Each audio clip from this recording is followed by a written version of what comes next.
DNA मित्रों, अगली खबर के विश्लेषण से पहले आपसे एक प्रश्न पूछना चाहता हूं। प्रश्न यह है कि समाज के लिए ज्यादा जरूरी कौन है, एक नेता या फिर एक शिक्षक?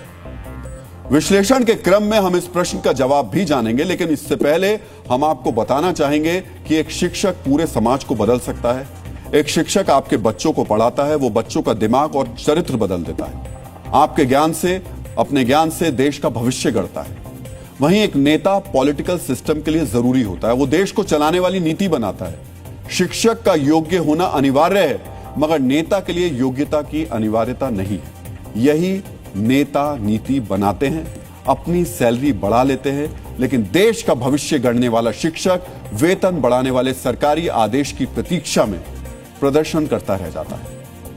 डीएनए मित्रों, एग्जैक्टली यही हुआ ओडिशा में, जहां सैलरी बढ़ाने की मांग कर रहे शिक्षक प्रदर्शन करते रह गए।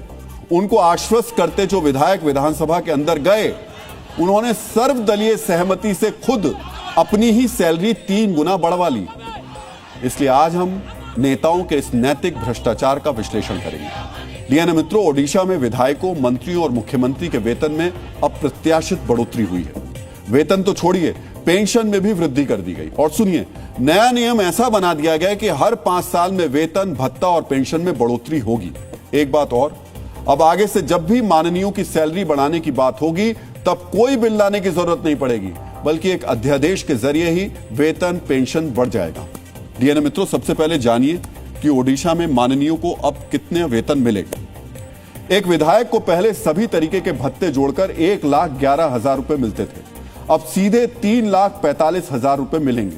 इसका अर्थ यह हुआ कि एक ही झटके में माननीयों की सैलरी 3 गुना से ज्यादा बढ़ गई। मुख्यमंत्री को अब हर महीने 3,68,000 रुपए मिलेंगे। विधानसभा के अध्यक्ष को भी अब 3,68,000 रुपए मिलेंगे। उप मुख्यमंत्री और नेता प्रतिपक्ष को 3,62,000 रुपए और मंत्री को 3,56,000 रुपए मिलेंगे। इसके अलावा पूर्व विधायकों की पेंशन बढ़कर भी 1,17,000 रुपए हो गई है। जो ये बढ़ी हुई सैलरी और पेंशन है, वो जून 2024 से लागू होगी। इसका अर्थ ये हुआ कि माननीयों को लाखों रुपए का एरियर भी मिलने वाला है, यानी पिछला पैसा भी मिलने वाला है। डीएनए मित्रों, एक विशेष जानकारी यह भी है कि ओडिशा के विधायकों को अब देश में किसी भी राज्य के विधायक से अधिक वेतन मिलेगा।